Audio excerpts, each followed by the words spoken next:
everybody to our today's webinar from HoliSoils. Today we are going to hear a nice talk on, just a sec, on the monitoring of mineral forest soils. But before we start, a few words. You can ask questions all the time. We have a Q&A tool. You see this below in the toolbar. Please put in your questions there, and we will answer all of them at the end of our talk. You can also ask questions at the end of the talk. That's no problem. And with that, I'm going to going over to the talk. Today, I'm Vera Makowski, hello, and Nicole Wellbrock from Thünen Institute of Forest Ecosystems will present you monitoring of mineral forest soils. Just for introduction, a couple of words. The Thünen Institute of Forest Ecosystem is responsible for the German forest inventories. And our department, and particularly Nicole Wellbrock, is head of the German National Forest Soil Inventory and also of the National Crown Condition Survey. Additionally, we are hosting currently the European Soil Partnership Secretary. So we have quite some insights into monitoring of mineral forest soils and are really happy to share them with you today. And with that, I'm handing over to Nicole and her presentation. Okay, hello from my side, and I think, Vera, we can start. Yeah. Why are forest soils so important? I think at least forest soils or forest covers approximately 40% of the land area in the EU, so a lot of land area. Although forest soils are one of the basic pillars of environment, human society, and the world economy, currently 1/3 are already degraded worldwide. And one special thing is of forest soils, they are found where land is too rocky, too steep, or too nutrient poor, or too dry for agricultural use. So that's really a challenge because forest soils in many cases are very vulnerable. But at least, the next slide, please. They fulfill a lot of ecosystem functions or services. For example, storing or filtering, transformation of nutrients and water. They, if we think about biodiversity, they are really a pool of biodiversity. They are filtering contaminations, for example, heavy metals. They are physical and cultural environment for humans and human activities. For example, near great cities, that's really an important thing. And if we think about forestry, of course, forests are a source of raw materials and biomass. And what become more important in the last decade is that forests, and especially also forest soils, acting as a carbon pool. That's important for forests, not only for forests, also for climate protection. And they are an archive, of course, of geological and archaeological heritage. But another thing what's, I think, important also in Central Europe is that we had decades of atmospheric deposition of acidifying compounds like sulfur and still nitrogen, and that leads to acid forest soils, and so the soils are also buffering acidification. Next slide. But what about public perception? Sorry. Here's one result of our Horizon Monifund project, and it's the result of a questionnaire under 69 stakeholders in 25 countries. The question was, what are important indicators for forests? And don't start looking for indicators of forest soils. Next thing. There are only a few about forest soils, and only one is really concrete, that is forest soil carbon stock. That's a little bit poor, and hopefully today we are more promoting why forest soils are so important and why they should be monitored. But one challenge, next slide, is the heterogeneity. One nice thing is see this picture of different soil types. We have in Europe 30 to 40 different soil types and hundreds of subcategories. That makes something not easier, and evaluations also not easier. If you want to calculate carbon stock for one country, you have to take that in mind, for example. But today we are just talking about mineral soils and not about organic soils. But next week you can hear something more important information about organic soils by Alexei Litonen. But today we are focusing on mineral soils. One special issue is the forest floor, often forgotten in many cases, but there are so many important. Sorry for not translating into English, but I will explain something. So we have, due to different environmental conditions, different humus types. In good conditions, like we have the LULUCF, we have high pH value, more clay content, good or high nutrient stocks. We get this humus form called mul, with just a litter layer which disappeared in summer or starting autumn. And on the other hand, we have under bad conditions, we have as litter needles, we have poor sandy soils with low pH values. We got this in English called more humus form. On the right side, that's a picture of it with potsoils, for example. And we have the litter layer, but we have a small fermentation layer, and then a large humus layer, and then the mineral soil, the topsoil starts. And in between conditions, we have this motor. It has a particularly a litter layer, a fermentation layer, and a humus layer. So that forest floor makes, you have to take that in mind if you want to sample this layer, that you have different humus forms, and you have really to separate the forest floor from the mineral soil if you want, for example, calculate carbon stocks and in a monitoring program. That's, yeah, so something really special, which is sometimes forgotten. Next slide. What are mineral soils? There are some different definitions, and I put this here in contrast to organic soil. That's the definition for organic soils. And I will not really go in detail, but it's in contrast. It's defined by horizon thickness, water saturation. So mineral soils are not really water saturated over the year, and they have a lower carbon content than organic soils has. That varies a little bit the definition within the countries and what kind of profile description guideline they use. But overall, this is carbon content thickness and water saturation is in all definition mentioned. Next thing and next slide. Why?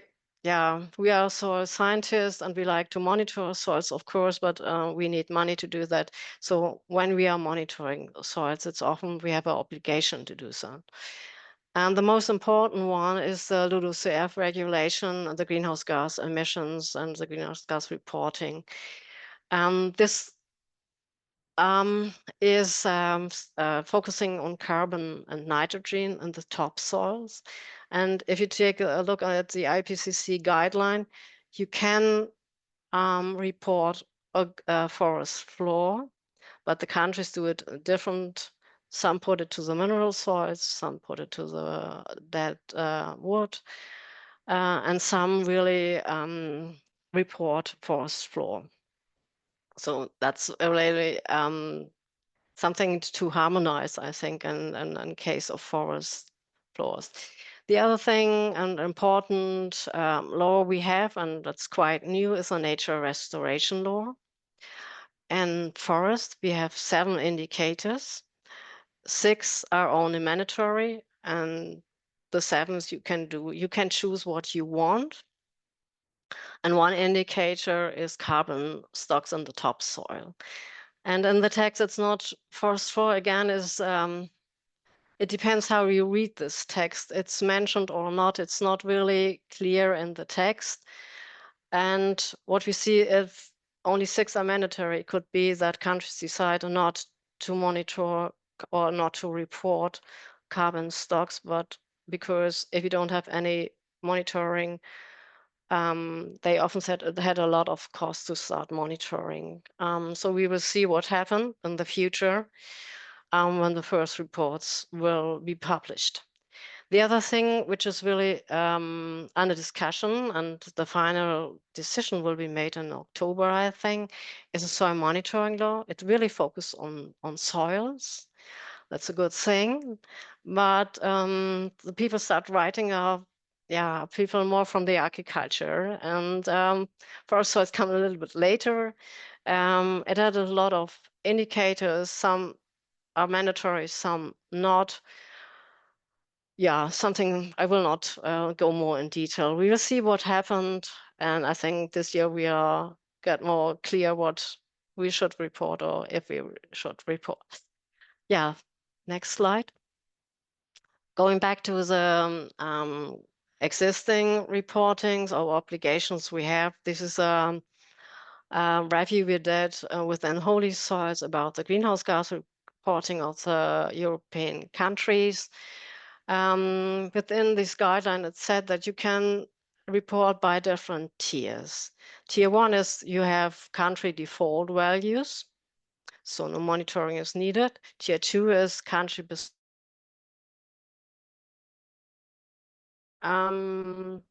mandatory that you have a monitoring. It just said country specific data.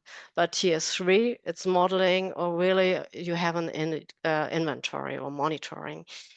And you see, we here we have this figure. You see organic soils, litter, and mineral soils.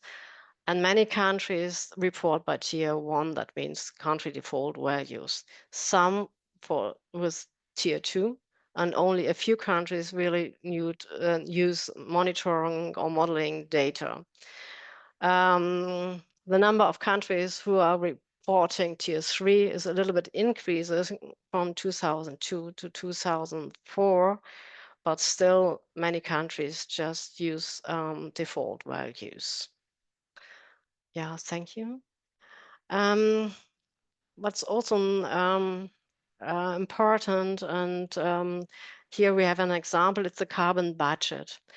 The impact of forest management on forest soils. One of the surprising result was in 2012 that we have made a budget for the tree stand biomass, deadwood, and forest soils. And we saw that we have the same carbon stocks within the stand and in the soil, and it's increasing. Both are moving. We have dynamics. Okay, and we have this dynamics within forest soils and within biomass. And what we see also is that we have a high variability in forest floor. Within broadleaves, we have only 8 tons per hectare, and in pine, in this more humus form, we have 31 tons per hectare. We have in the mineral topsoil and broadleaves nearly 90 tons per hectare carbon, and in poor sandy pine stands only 60 tons per hectare.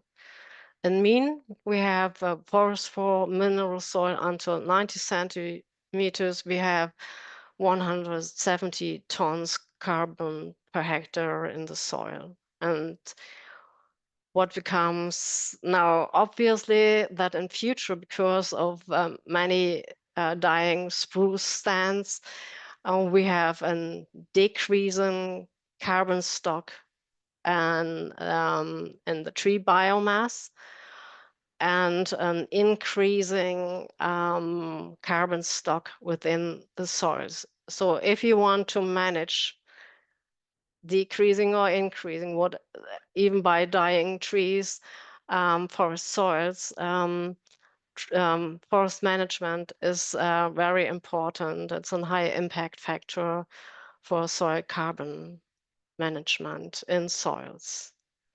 Next slide. Do we have existing monitoring systems in forest soils? Yes, we have two main monitoring programs, and I will show you both. Of course, some countries have own forest management, but I just focus here on the European-wide monitoring systems and forests. One is the ICP Forest. It has a nesting sampling design with level 1. Next, as a systematical grid, a 60 to 60 kilometer grid, so nearly 6,000 plots in many countries in Europe. And it's also together with a ground condition, and every 10 to 15 years, there's a soil condition. Yes, next slide. On some plots, we have also within ICP forests level 2 intensive monitoring. They are focused more on cause effect relationships, and they have different really high resolution measurements. Next slide. Next, just with 30 surveys like soil solution, atmospheric deposition, growth, soil condition, litter fall, and others.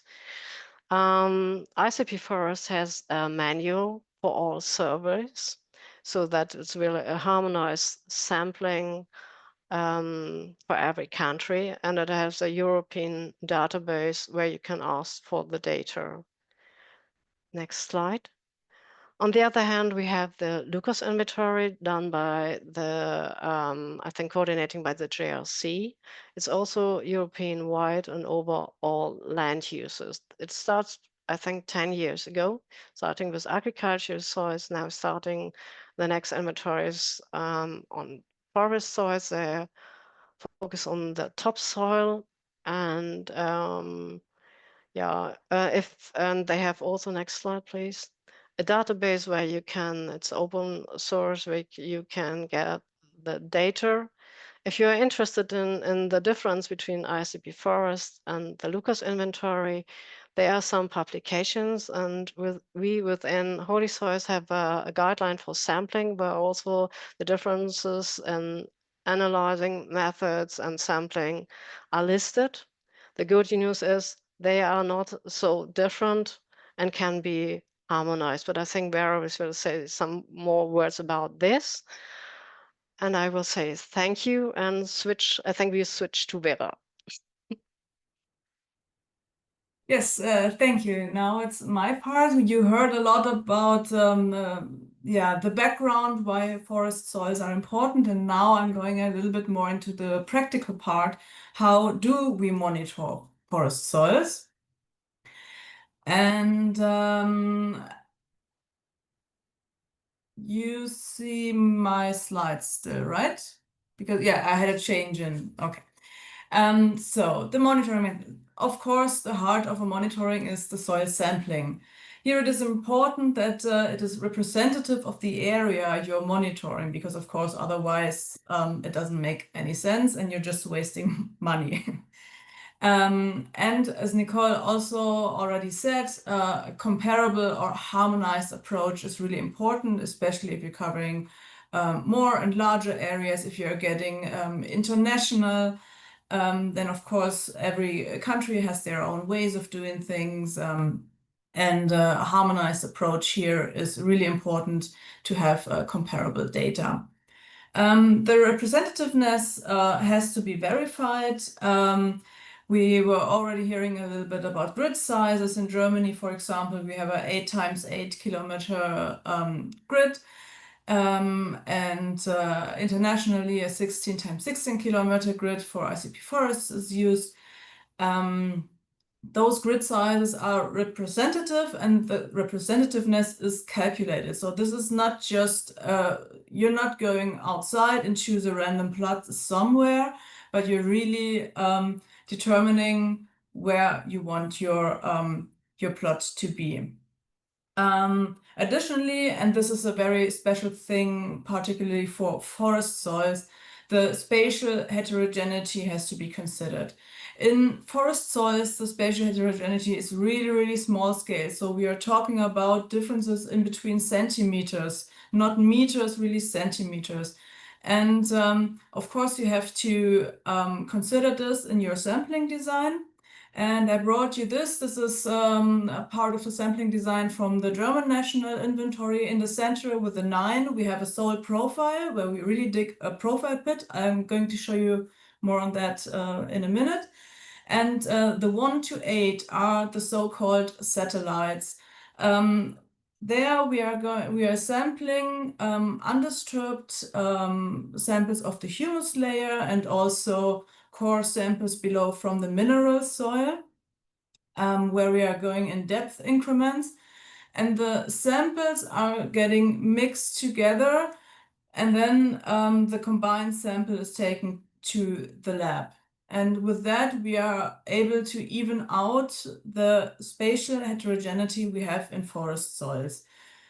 As always, more is always better, but then at some point, of course, you have to level out the costs and the effectiveness you have from this. And for us, in our cases, all over the German forests, 8 is a good number.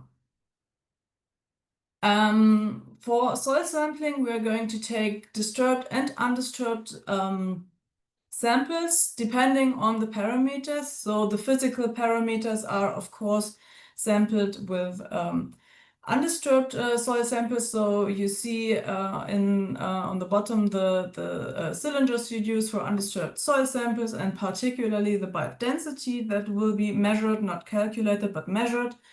And the chemical parameters are taken by samples you find on those 8 satellites around. We are taking cores by an auger, where you can also depend the auger you use on the soil you're having in front of you.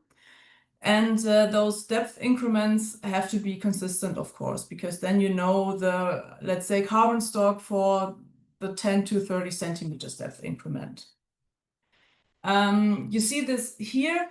In the center, you see the theoretical scheme, how a soil pit in optimal way is dug. And you see that, of course, the depth increments are differing from the horizons. You see this on the left-hand side as well. And especially here, it gets quite interesting because in the 10 to 30 centimeters depth increment, you see at least 4 soil horizons. So you see that it's a little bit tricky because then you have to take representative samples of this depth increment. But this is the challenge of working in the field. Yes. If you want to go deeper, you also have the possibility of putting an auger into the bottom at their soil profile. And with this, we are able to sample up onto 200 centimeters, which is the maximum sampling depth for the German forest soil inventory.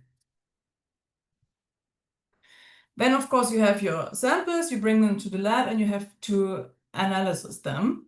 And here, standardized methods really are the key. So ISO norms are the best thing we have here to have comparable methods.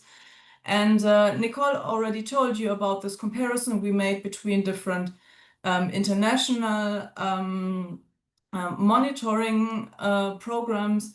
And you see here for some of those variables, all use the same ISO norms, which makes them comparable. And for example, on the bottom here, we have the texture, we have the 2 methods with the pipette method and the laser diffraction.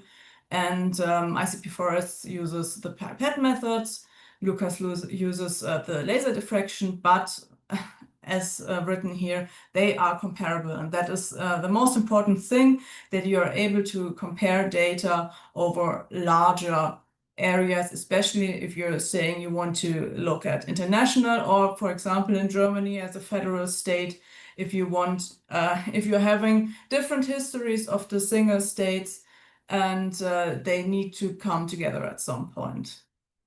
But before you sample all your samples in the lab, it would be really good to do ring analysis, because with that you can check that all your labs, because you're probably not going to use just one lab but several, that all those labs bring you the same result, or results where the error is in a small margin and not too big. And so you can beforehand identify outliers depending on the method used, or I don't know. And with this, you can check that beforehand. One important thing that might get overlooked when we are talking about soil sampling are other data. Because for interpretation of those data coming freshly out of your lab, you want to interpret them, but you need context. You need context. Why is there that much nitrogen in my soil, or that much carbon? And for that, I'm sorry, this is also in German, but it's not important what is written here. I just wanted to show you two examples of forms where people can say what on what relief is your soil pit. Is it on top of a hill slope, for example, or is it at the bottom of a hill slope? Because this gives different context to what you're finding in your soil profile. Exposition is also important. What's in the neighborhood? At one point, I was standing in a forest and you could smell the ammonia, because right next to the forest was a pig farm. And this, of course, influences the nitrogen that's coming over the atmosphere into the forest soil. And without that context, if I would just have this sample, I would really be confused about huge nitrogen concentrations in the soil. And with that background information, I know, okay, there's nothing wrong with the sample, but it's the pig farm.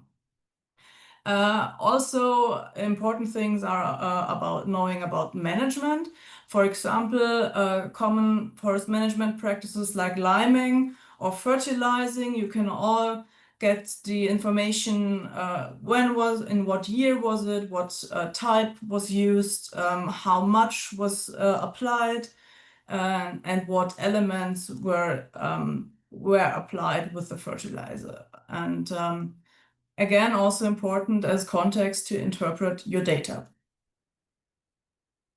Then, of course, the question, how often should I repeat this? And there are quite common intervals, somewhere between 10 and 15 years. I think the Swedish National Forest Soil Inventory repeats their inventory every 10 years, and they have a rolling system. So all the plots are monitored in a subsample in 1 year, and the next year they move to another one, but each plot is getting monitored once every 10 years. In Germany, we have a shorter term, like we had 3 years where the samples were taken, and this is repeated around about every 15 years. And this is not done randomly, or because we have the funding, or we want to, or do not want to, but it's calculated from the so-called critical differences. I wanted to explain this to you. I didn't really understand it that much that I'm able to explain it, but just so you hear, the importance is critical differences, and from that you calculate the distances that have to lie between, or the minimum distances that have to lie between inventories for your results to be statistically significant. Then a note on technical developments, because there's a lot going on in the last years, and it sounds a little bit basic, but the databases behind your data are extremely important. So there must be good management, there must be good databases behind. In 10 years, after not touching your data for 10 years, you still want to be able to know what was done there, what was in there, because of course you have not just your results, but you have to calculate things from your results. And in 10 years, you still have to be able to know what was done with your data from the lab until your end values, for example. Additionally, you can use front ends for those databases. So with field laptops or field tablets, you're already able to fill out first information already in the field. So you don't have to do it later. And with plausible checks, you're also able in the field to get a check if there might be an error, if there might be a missing zero or a comma that was switched to the right or to the left already in the field. So no more errors of typing or deciphering whatever you wrote on your paper sheets. This definitely is able to make a big difference. Remote sensing is always something that is, people always want to use remote sensing because it's cheaper to fly a drone somewhere than really go into the forest, but it doesn't really make sense for soils. We still have to take our samples, we still have to dig our profile. It might add information, of course. I don't say it's not useful. But for the soils themselves, it does not replace an inventory. And then there's AI. I know that there are currently several projects going on researching how AI might help us in soil science. We also have at our institute with other research institutions together a project called AI Soil, which is supposed to help with the detecting the soil type in the field.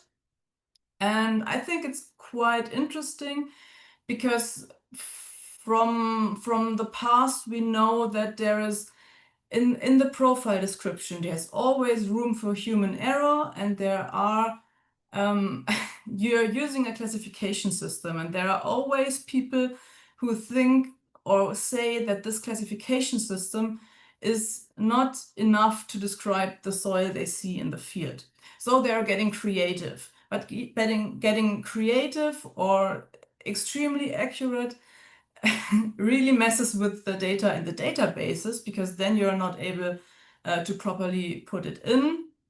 And to get rid of this, let's say, human error some way, AI might be helpful, and of course it saves you time. But still, you have to dig a profile.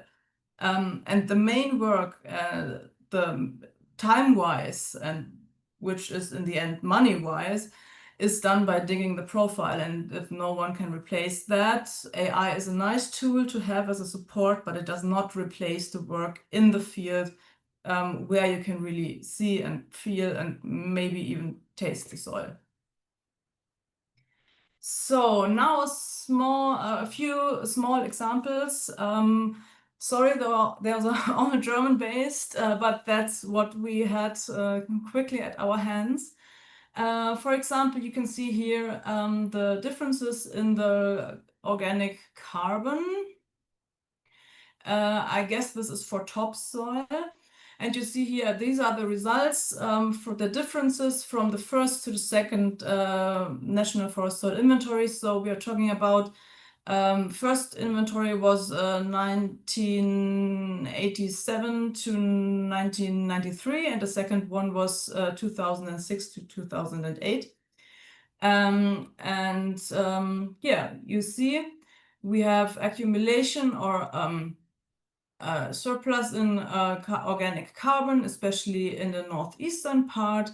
And we have relatively stable parts here. Those are the mountainous areas with the Black Forest here, for example, and the Bavarian forest over here. Those are quite stable.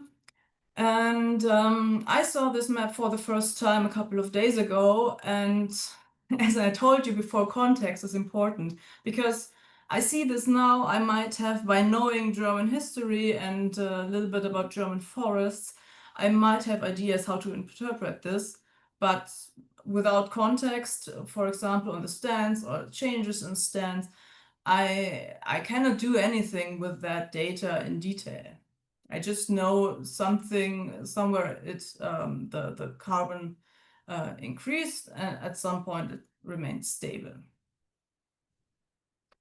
Here we see pH values, and you see this is the first inventory, this is the second inventory, and you see there are slight changes. This is these are the forest floor, slight increases here, and below in the subsoil and in the topsoil, the mineral topsoil here, there's not much going on. You can see this even better in this is the difference. So we have a slight increase here and a slight decrease there, and otherwise they remained quite stable. And here we have the nitrogen. I think we can jump to the difference over here. Everything else remained the same, so we see a decrease in the subsoil, and maybe a slight increase here in the topsoil. And this is overall, we see slight decreases in nitrogen. And again, context is important. Do we see a decrease because the nitrogen is washed out? Do we see stable conditions here because there's nitrogen washed out, but a lot coming in again? I do not know just by looking at those pictures. But we see there is something happening over the 15 years between inventories, and we see either that forest management is working or that other environmental conditions influence our forests. And we need to know why this is happening and in what direction this will go in the future to remain the health of our forest soils.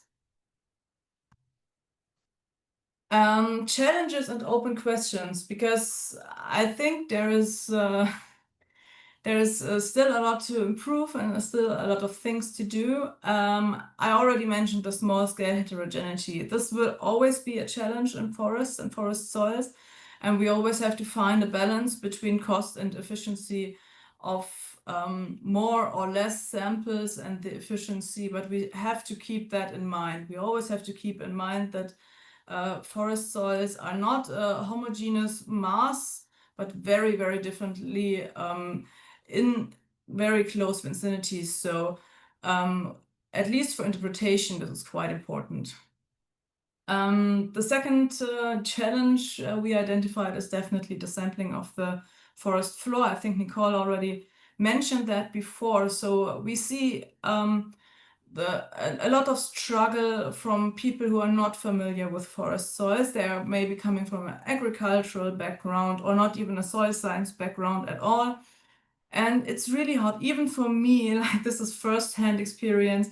It's not that easy to differentiate between the forest floor, the organic layers, and the mineral soil below. And you have to be very careful when you're taking samples there, because otherwise it really messes with your data. Because if you're sampling organic layer in the mineral part, you're getting extremely high carbon contents. And then you see at first glance that this cannot be, there must be a sampling error. And this makes forest soils a bit tricky and, in my opinion, also interesting. But this is definitely a challenge and something to consider in the future and always in fieldwork in forest soils.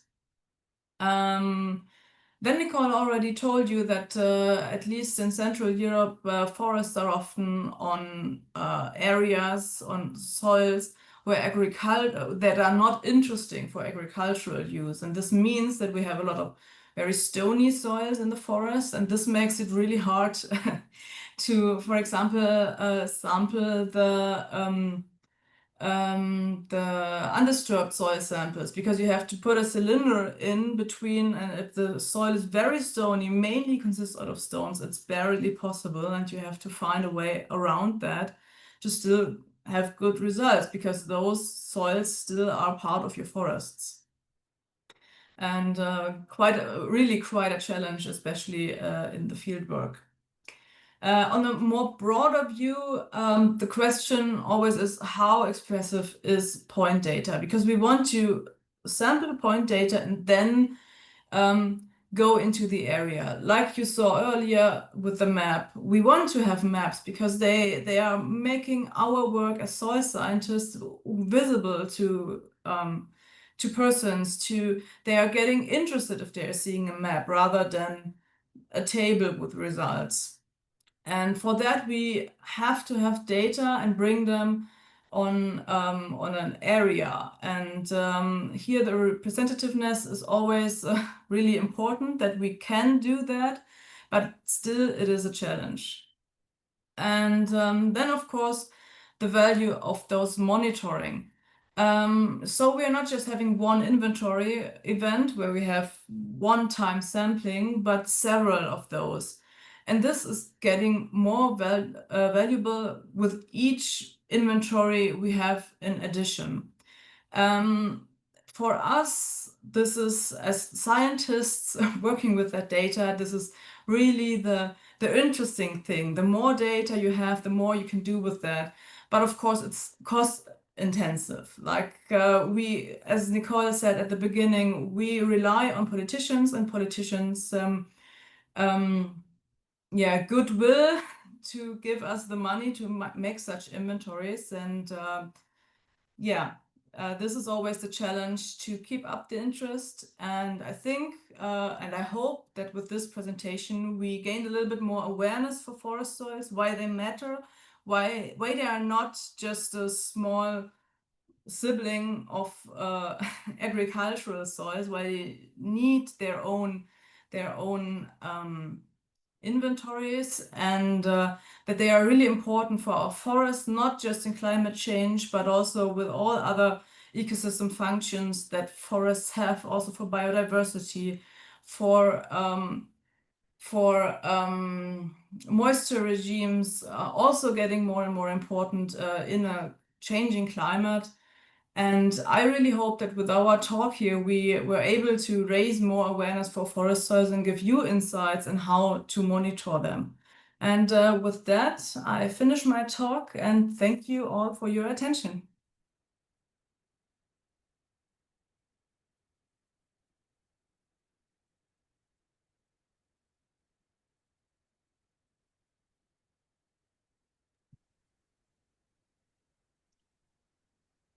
Yes, Vera, I think we had a lot of questions. I tried to answer those that I thought was able to answer, but we can read and some focus on your thing you reported and so on. So Yes.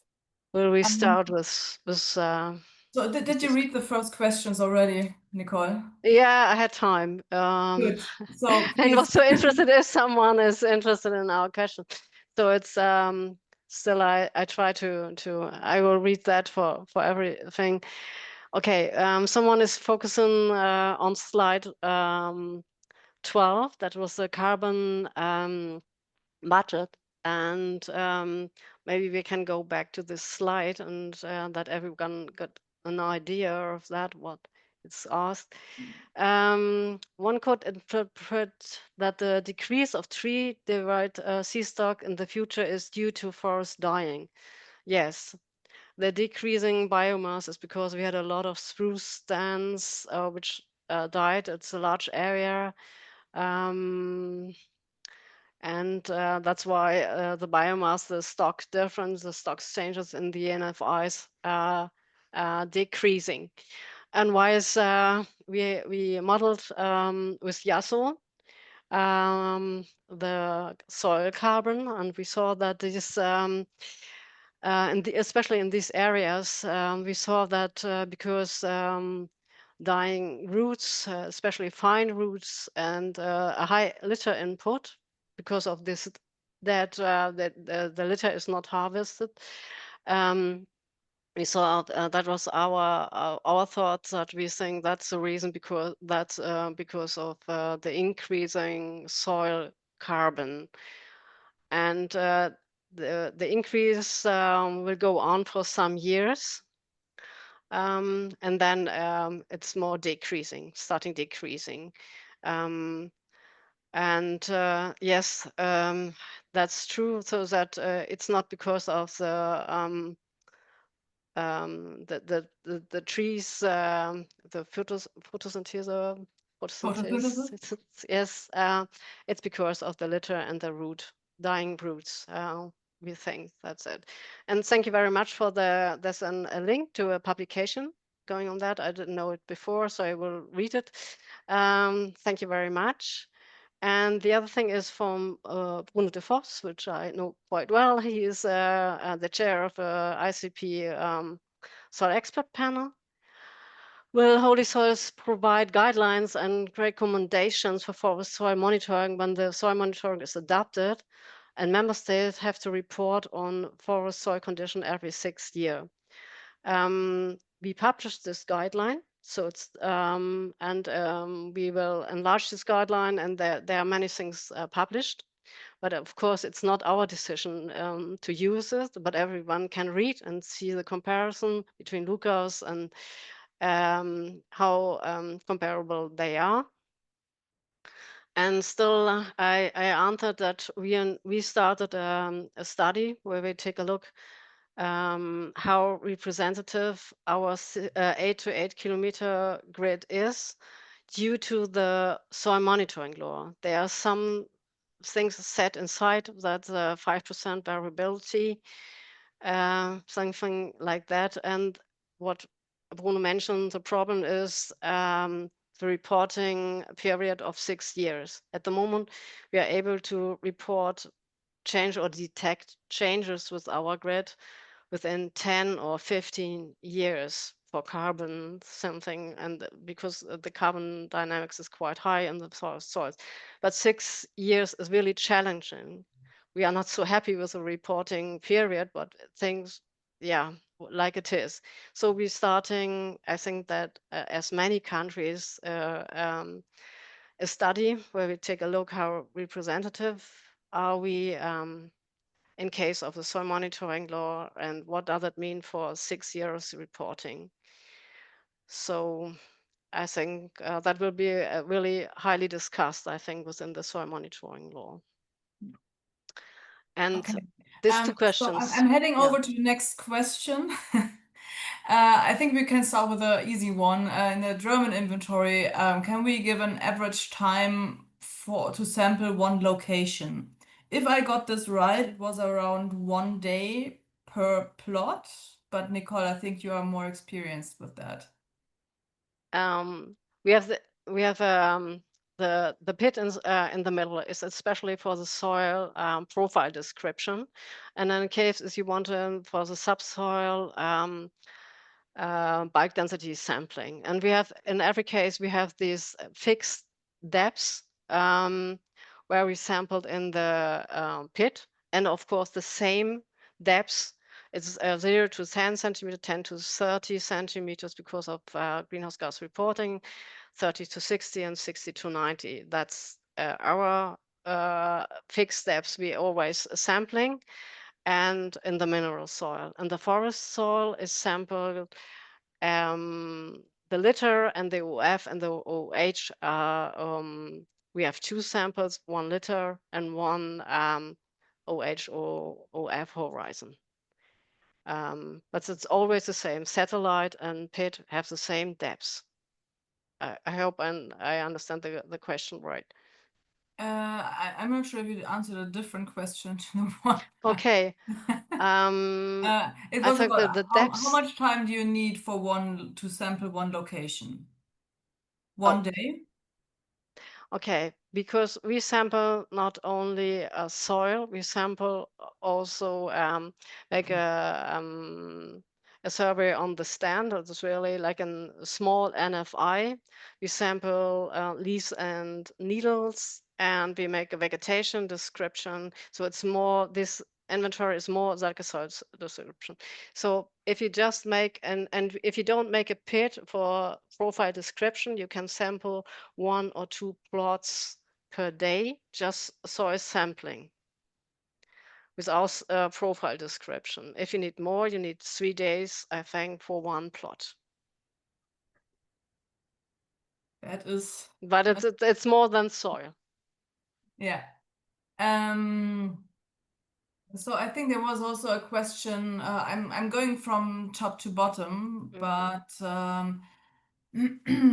so there was a question if we make a pit to check the depths of the different layers. And these depths are then used to take samples with cores and augers in the different satellite points. I can answer that because no, that's not what we are doing. We are doing a soil profile pit. That's not mandatory, but most states do that. You have to do this at least once because you have to get your undisturbed soil samples from the pit and your profile description. But the soil physical properties do not change in 15 years that much that we need to resample that. And but in the soil profile, we sample via soil horizons, and then on the we don't. No, everything. Then I wrote the guideline wrong. No, sorry. Okay, no, it's that's what I meant. In the pit and in the satellite, the same depths is sampled by depths. The profile description for the soil type classification is done by horizons. Yeah, that's yeah. right. And for I think that's also the next thing is that we think that stone contents can't change over soil sampling periods, but the bulk density can change. So the bulk density is taken measured every time, and it's possible to measure the stone content once. If you do it twice and it changed, then make the mean of the stone content, because yeah, it can't change within it. Yeah, there was also related to that the question on how to address the stones in the soil, like bulk density estimates in stony soils, esting stone occupancy. Yeah, that's also in the mountainous regions, you have a lot of stones. You have more stones than really fine earth. And then we have this method that you take excavation method. You take all things in the laboratory and you know the volume, and you measure the stones and you measure the rest. So you really know and measure the stone content. That the country responsible in Germany, we have good luck that it's not Thünen, it's the federal states, and they have to do the work. And then they did it once. They really measured the stone content by doing that. But stony soils are always a problem to sample, and you can't use these cores because they don't go inside if you have so much stones. So you're not estimating, but doing another volume-based method, but it's always measured. Yeah. Okay. Do we set a minimal layer thickness that needs to be present in order to sample? For example, organic layers less than 2 centimeters thick will not be sampled separately. Yes, that's right. So we do we set a minimal layer thickness? Yeah. 2 centimeters. Yeah. Okay. We have. That was an easy answer. Then the question, did HoliSoils work on the harmonization on EU ECOS international scale of forest floor sampling, and is it and its use in UNFCCC LULUCF reporting? I agree with you that such harmonization is needed. Yes, so I mean, with those guidelines we wrote, we wanted to also harmonize the forest floor sampling, not just the mineral soil itself. But again, we can just make suggestions within HoliSoils and are not responsible for people to really adapt this in their inventories. But of course, forest floor sampling harmonized is also important.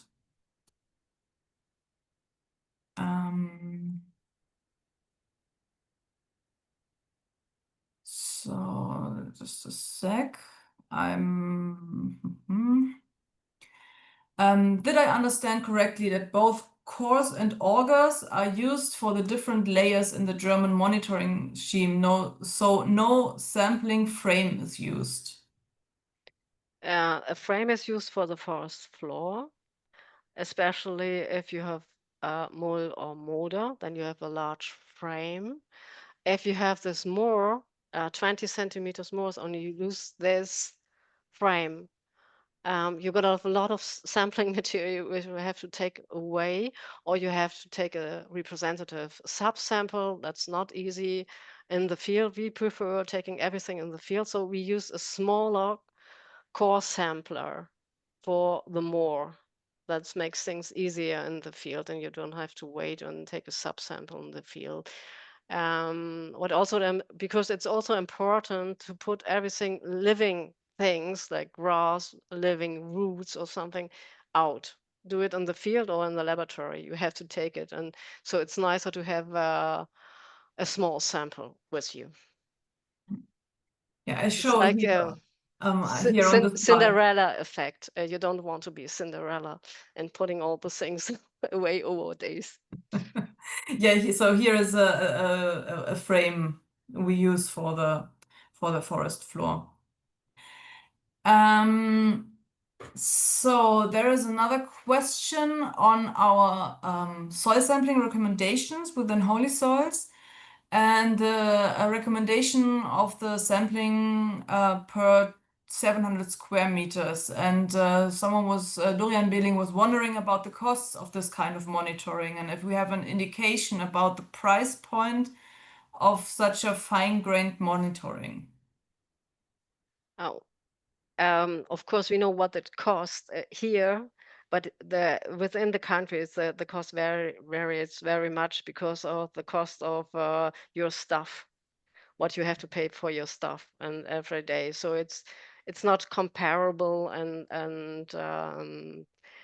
yeah, but I think we do a lot of reporting things. We have one monitoring and do it NEC director, LULUCF, wherever we go, and you do it not so often, and every euro is well paid for that, I think, whatever you pay. Yeah, I think some states are doing subcontracting, for example, and other use their own staff. So this already makes differences. Yeah, you're right. I mean, probably the payment of the people working there is the most cost-intense factor. Yes.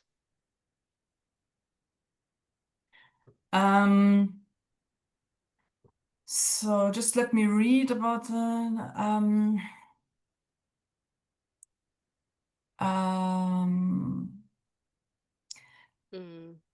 That's the estimation of the rock content. Really, that's really in every country a challenge. We also have this mountainous region. Really, the rock starts immediately at the top, and you really have to sample, or in the alpines, or I see that in the Mediterranean forests also the stock and water balance. It's important. Yes, you're right. You were answering to Perez. Pierre Casal, yes. Yes. Yeah. But do you have any experiences on how to estimate it on a stand scale? How to estimate rock content. There is in the ICP Forest manual. I know a small, yeah, it's a estimation method where you can estimate this. No, I don't know a really good. It's very not comparable. It's really a challenge. Do it once, do it good once, and then never do it again. That's what I can say. Yeah, yeah. It seems like looking at very stony soils seems to be an interesting field for research. Yeah, I know that the people from Austria and the Alpine zones, they have a lot in the high mountain region. They make 3 small pits once, and they didn't do so many plots, and they just made these small pits to do everything there. That's also a possibility, but it's always challenging with stony soils. If anyone else has a good idea, he can write, or the solution, he can write here in the chat. We are interested. Yeah, then there was a question on the coefficient of variance, the 5%, and referring to the soil monitoring law. The soil monitoring law refers to characterize the descriptor, soil property, within the soil unit with 5% coefficient of variance. But Yeah, the spatial heterogeneity may change between descriptors. Then yes. maybe we need different number of samples by descriptor. Yeah, that's one. We started with a study, and we tested with carbon content, carbon stock, bulk density, and pH value. Yeah, and we saw that you are right. For every indicator, it varies how many plots you need, but I think you have to take all indicators in mind, and those who has the most a number of plots is those who decide that's the monitoring, the number of monitoring plots, because you have to fill all the indicators. But one way out is maybe not all are mandatory. If you see that pH value leads to the most, the highest number of plots, I think it's not really mandatory. But I don't know. It's there's something like a door which can be opened, but I don't know if it's the way for everyone.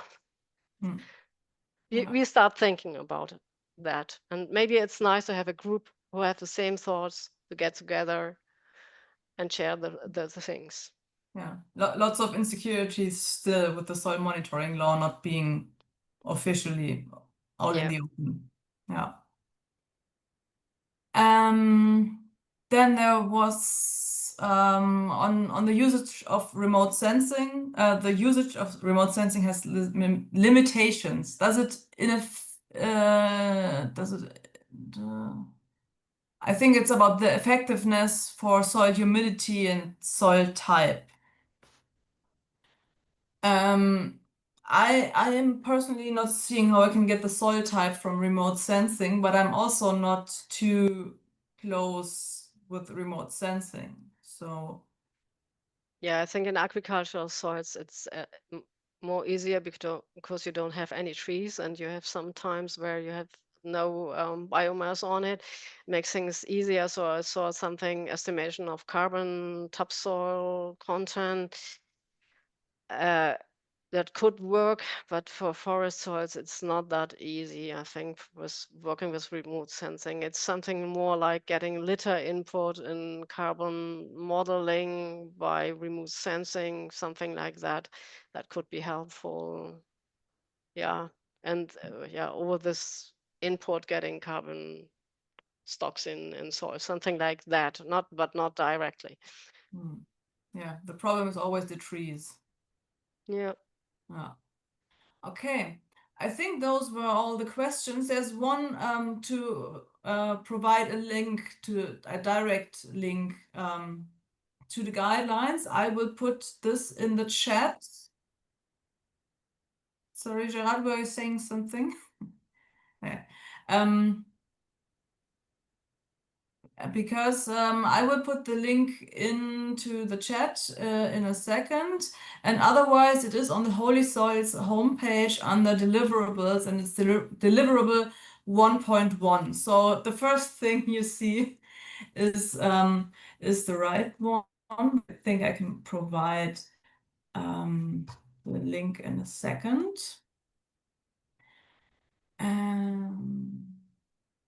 Now, of course, my internet is slow because every time you need it. Yeah, and if you have more questions, and I think you can write us and we get in contact and communication and start. If you tomorrow have any more questions, then we are able to answer your questions. Yes, right. So here's the chat. And this is the direct link to the guideline for, but it's just for monitoring the soil. There are other guidelines also for biodiversity, for example, that you can also find under Work Package 1. And there will be a joint guideline published in a couple of weeks where you have all those guidelines together. But this one is the one for the soil, the mineral soil. And yes, so if there are no further questions, I thank all of you for your participation. I think, yes. I thank all of you for your participation.